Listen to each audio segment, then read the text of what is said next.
I'ma need you to back up. I'ma need you to back up. Yep. I'ma need you to back up. Spilling the tea, you stirring the cup. I'ma need you to back up. I'ma need you to back up. Yep. Yes, that's right. Welcome to another episode of Disrupt. My name is Jason Schwab. I'm a producer at RestaurantSpaces, and I'll talk a little bit about that later on at the end of the episode. But hey, thanks for being here. We have a great episode today, an episode that was meant to be running a couple of weeks ago, but the gods of the internet did not want us to run that episode. We had some major connection issues.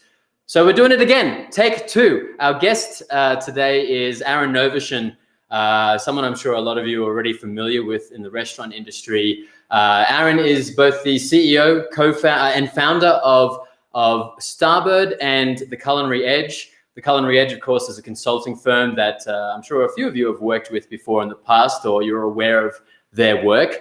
And Starbird is a brainchild of Aaron. It's a chicken concept that launched a handful of years ago. Now they've got another handful of virtual restaurants as well. We're going to be talking to Aaron about some of that today, pick his brain. We had him talk at an event of ours, RestaurantSpaces, back in 2018, which feels like a million years ago. And he's always a great source of insights and wisdom, and people love hearing from him. So look, let's bring Aaron on right now.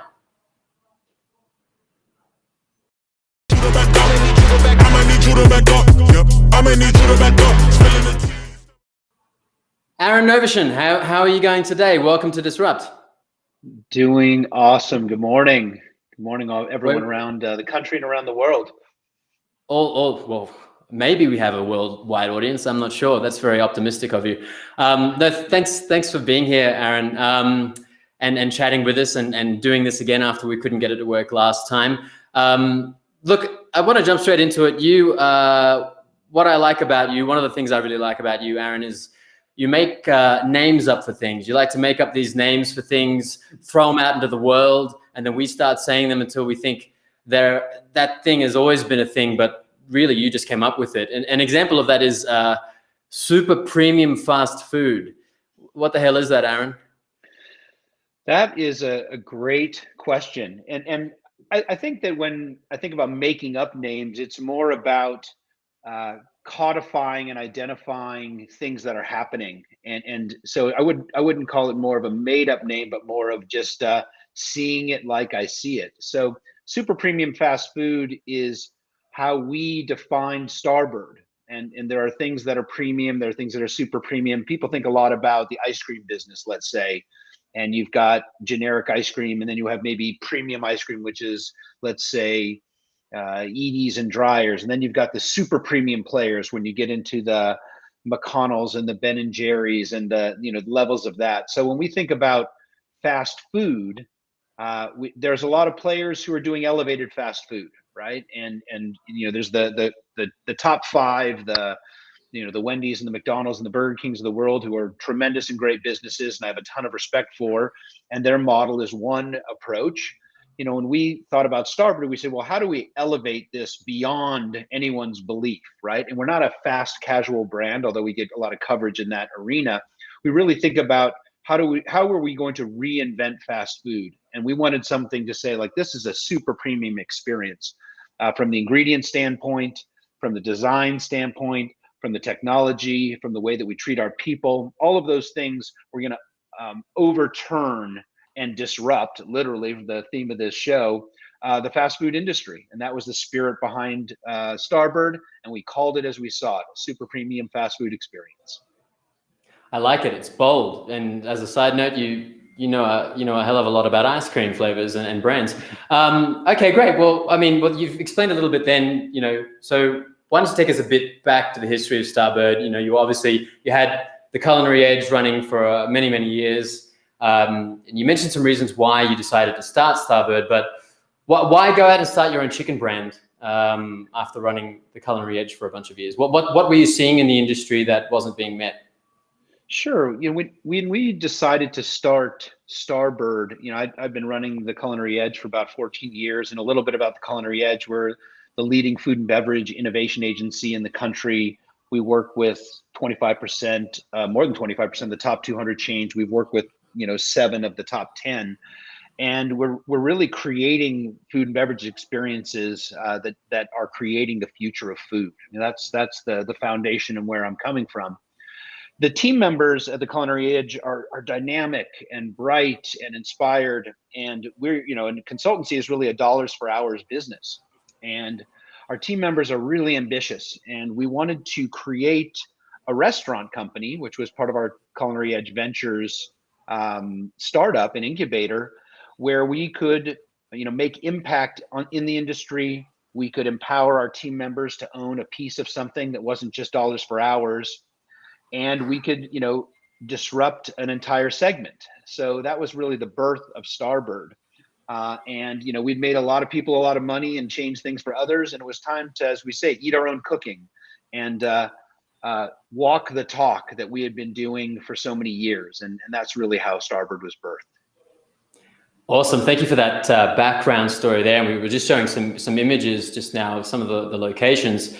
Well, why don't you tell us about the trajectory from here, Aaron? I mean, you've had a great few years since you've been running, and last year you saw an increase of 36% across system-wide revenue, which is awesome. So where to next from here? How are you going to be expanding the footprint, and what is the makeup of that footprint going to look like? Sure. At Starbird, like you said, we did 36% on last year, and a lot of people did more than last year because they were shut down. But we also did 75% on top of 2019 numbers, which is really the greatest feat that our team is very proud of achieving. We take an omni-channel approach to reaching the consumer, right? And there are a lot of different channels for which to grow.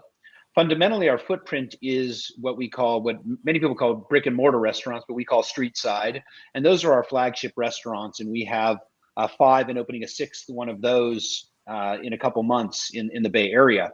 Additionally, we have a ghost kitchen strategy, and we run ghost kitchens in urban centers here in the Bay Area. And we'll be opening up our first ghost kitchen down in the Los Angeles area also in a couple months. We are going to begin franchising in 2022. So we're building our franchise infrastructure to be able to do a more asset light growth plan. Both ghost kitchens and franchising are asset light approaches to growing a business.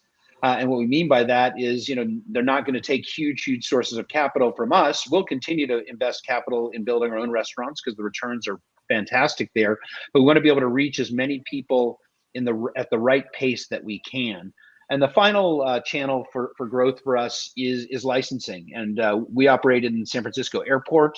We find that, chicken, eggs come from chickens, breakfast, lunch, dinner, right? We can sensibly and logically own all 3 of those categories in a highly convenient way in a captive audience environment. Wow! Congratulations on the plans that you've got and all the success so far. Franchising is a big step. You've got many avenues of growth ahead. You got a pie in the sky vision for where Starbird is headed, Aaron. You've called it Starbird. Maybe that's a bit of a hint. What's your vision moving long term? The long-term vision is really to continue to create opportunities for our team members, to provide returns for our investors, and to grow our brand to, as we've set out to do, really overturn all the things in the fast food industry that maybe have given it a poor reputation. We are all about creating smiles. We're about creating positivity in people's lives every day. And, we get joy from spreading the word of positivity about Starbird, in changing the lives of our employees, taking care of them, providing growth opportunities for them. And look, I'm a chef. I love eating delicious food. I know how much joy that I get from sharing food with loved ones, with colleagues, and with new faces that we meet and see every day in the restaurant. So our goal is to grow the Starbird vision and get Starbird in the mouths of people all around the country. Starting here in California, and then heading east from there. Awesome, really exciting. And I just want to say to anyone who might be catching this right now, if you have any questions for Aaron, either about Starbird or anything that we're talking about, or anything about his work at the Culinary Edge, throw them into the chat section here on the left-hand side, and I'll try and throw some at him before we wrap up today. But Aaron, talk to me about one of the other avenues of growth, your ghost kitchen strategy. Of course, you've got a bunch of virtual brands now. You've got, let me just read them here. You've got Starbird Wings, Starbird Salads, Starbird Bowls, and a new plant-based one called Garden Bird. Well, I don't know why I find that name really, it makes me laugh and smile, which is a good thing. So going back to you coming up with names for things, you've coined this term, a hybrid location or a hybrid kitchen. So why don't you talk to us more about how this strategy is going to play out, and what exactly is a hybrid location to you, and how do you think that's how big a component is this going to be with the brand? Sure.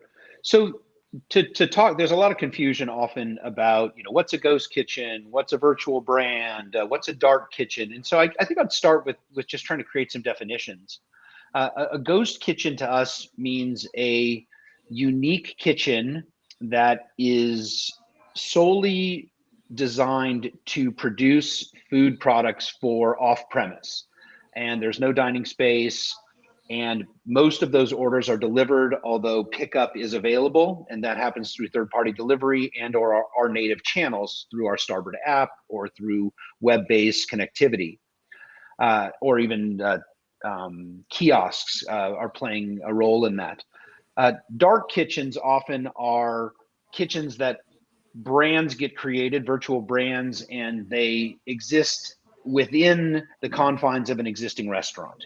And so our strategy is not really a dark kitchen strategy, but you may see some of those type of brands out there that people are like Nathan's Hot Dogs, right? You can use your dark kitchen space to sell Nathan's Hot Dogs. And I think that's a great national iconic brand that a lot of people don't have access to. So I think it's a great vehicle for that type of brand. Wow Bao is another of those. And then virtual brands are really our focus at Starbird. So a virtual brand is, like you said, Starbird Salads, Starbird Bowls, Starbird Wings. And how we've seen how the consumer interfaces with us, 85% of all of our transactions are handled digitally. And so when we think about how people search for food and how they're thinking about eating, let's say that we're seeking to have customer acquisition, right? And so I'm thinking, I want a salad today, right? So I'm going to go maybe on a third-party delivery, or maybe I'll go on a larger search engine and type in, crispy chicken salad, right? And you may find Starbird Salads through that channel before you even find Starbird itself. So first and foremost, it's about digital real estate. It's about consumer acquisition in a world where many people are ordering and buying food from their chair, from their office desk, from their couch. So our virtual brand strategy is really about very focused and targeted ways to access and get customer acquisition and take up digital real estate. We may have 5 brands on the web versus just one place to learn about Starbird. Now, the original question, to answer now with that background is, what is a hybrid kitchen? We're thinking about, this ghost kitchen space is a very fluid space, right? It's a new frontier, and everyone, including the people who are running the larger ghost kitchen multi-branded spaces, are just trying to make it win-win for everyone. Win-win-win, I should say. Win for them, win for the consumer, and win for the brands who are operating in those kitchens.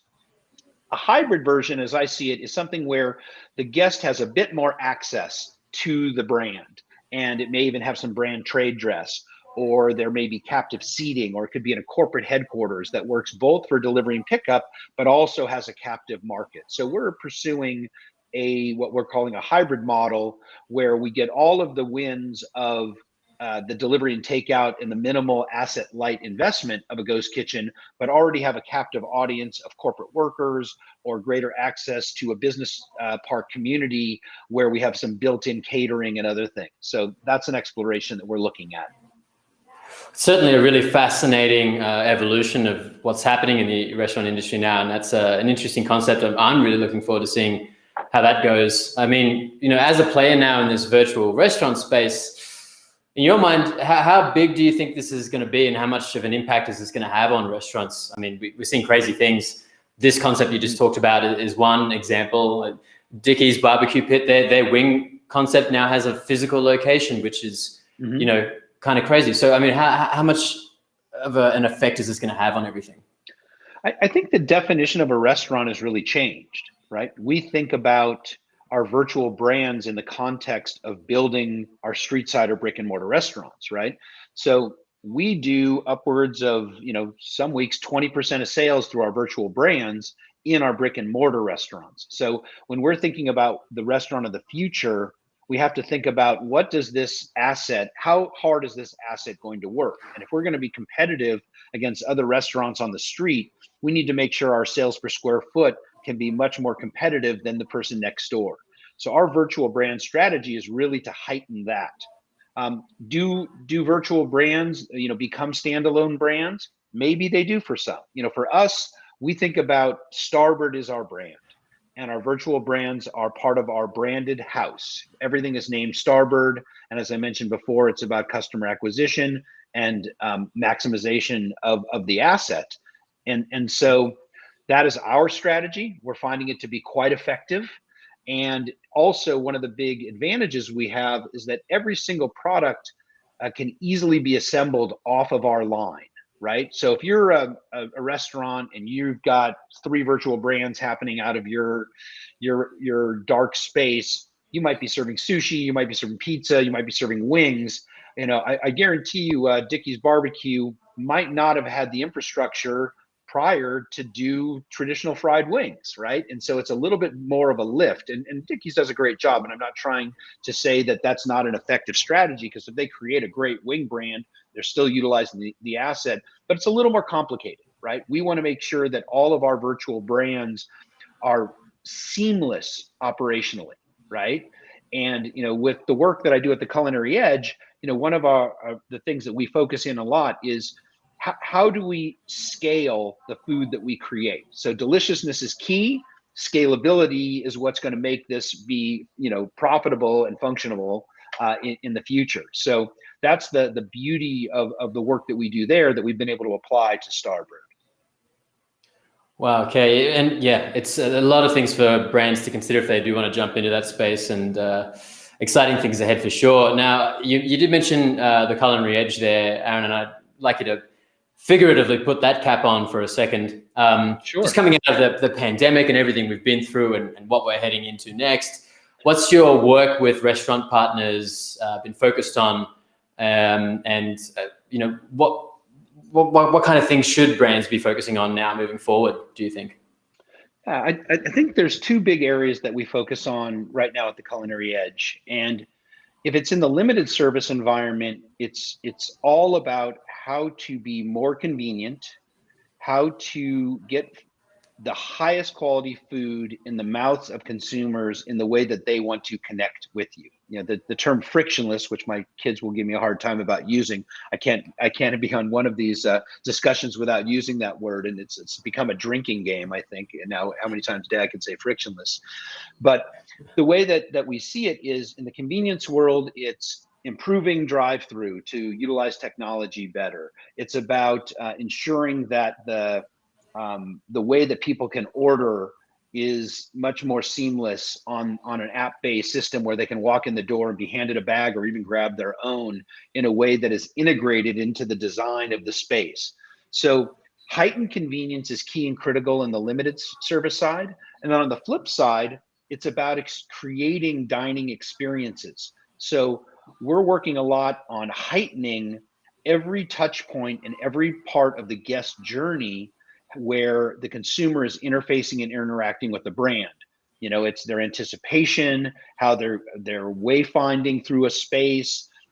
What does the menu look like, whether it's scanned onto their phone or it's in the palms of their hands? How food and beverage come to life at the table to create theater and entertainment?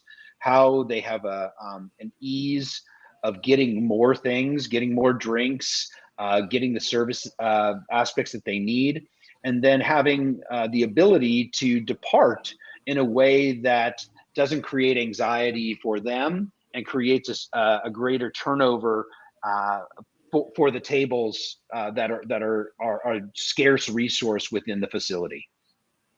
Yeah, and that's particularly relevant as everyone tries to figure out what on earth they're going to do with their dining rooms moving forward. And an early question that popped up in the pandemic is, well, what's the point for a dining room? 80% of my sales are coming through digital channels now. So Given the customer, Aaron, I mean, everything that's affecting the customer and the fact that we live a lot of our lives in the digital world, how do we create that dining experience now? How do we get that wow factor? What's different about the customer that brands need to think about when they're coming up with the new dining room?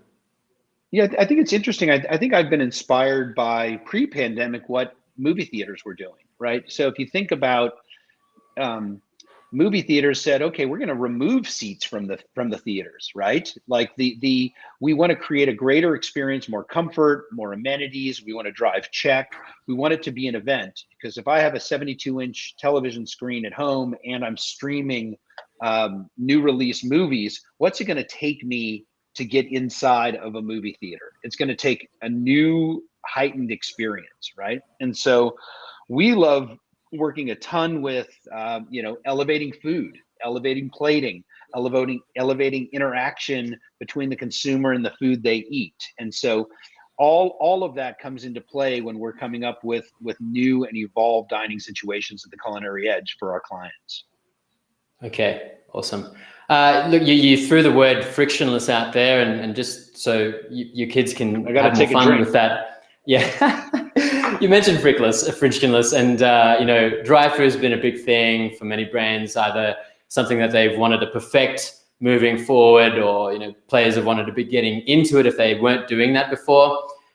This is an area that hasn't changed a lot in decades, basically. So we're starting to see a lot of really exciting innovation there. What's the next big thing that you think, from a tech standpoint, that could really revolutionize the drive-through, or just that experience as a whole for the customer? Do you have any thoughts there on that? For me, obviously I'm a huge fan of the innovation that's happening to allow for technology, whether it be loyalty technology or ordering ahead, and not being captive to a line and a traditional, and doors slamming in your face, and being caught behind a lot of auto exhaust. Like that is not a frictionless experience. I love the Chipotlanes of the future and the new Taco Bell design, and all of these things I think are really key and essential for creating a more smooth and convenient drive-through experience. I think the biggest technology that's going to be a game changer there is really going to come down to voice, because a lot of decisions are made in drive-through within 5 minutes of going there. And so these are not necessarily all planned events. And to be able to really take advantage of the technology and ordering ahead, it would be much better to pick up the phone, or while you're sitting there, you're in your Bluetooth environment in your car, and you just say, hey Siri, I want to order cheeseburger and French fries with medium Diet Coke at X brand. And the voice recognition, the AI may ask different questions to say what you want with it, or any upsells could happen once you connect there. And to me, that's really going to be the game changer when it comes to pure convenience of drive-through. Okay, can you give me that rendition of talking through a drive-through speaker one more time?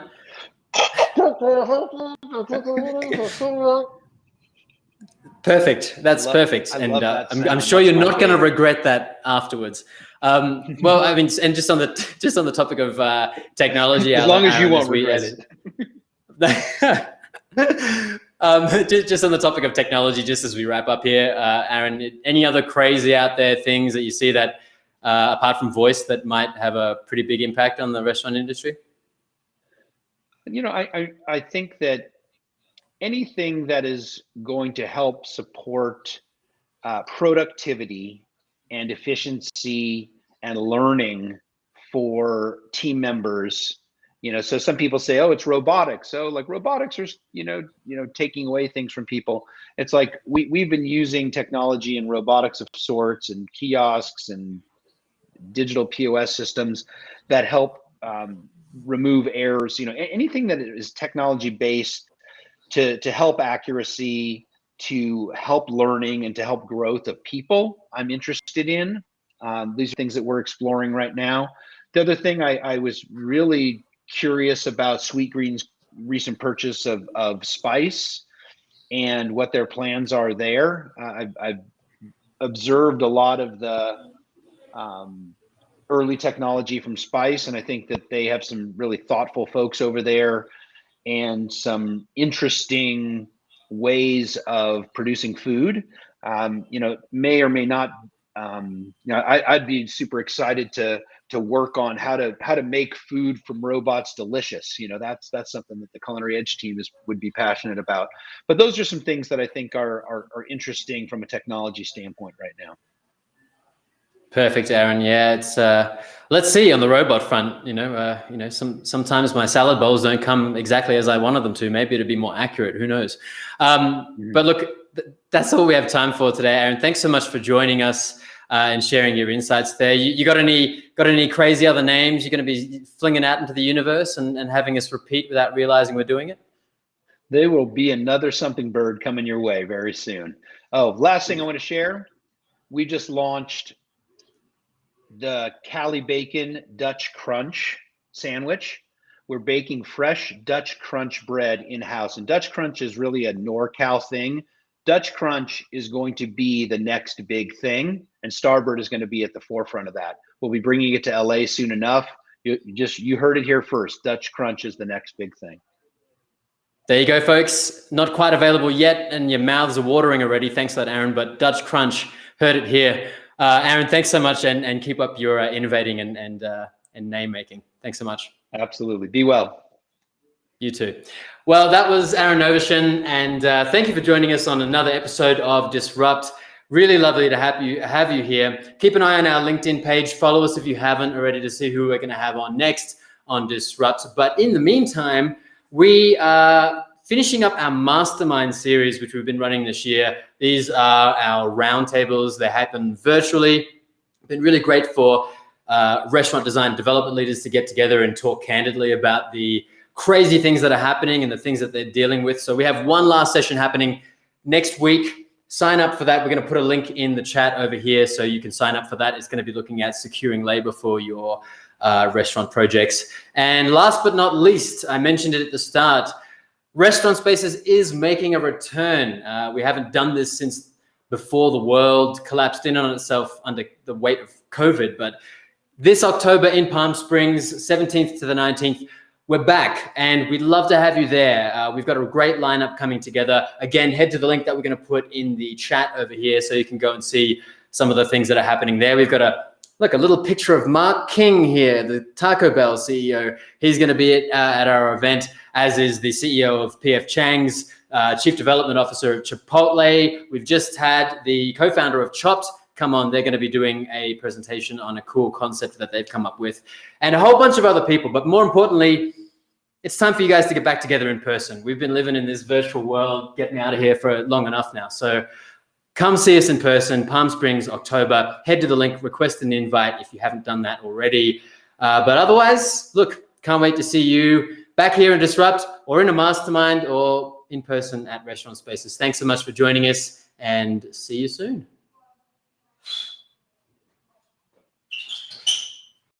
I'm gonna act up. I'ma need you to back up.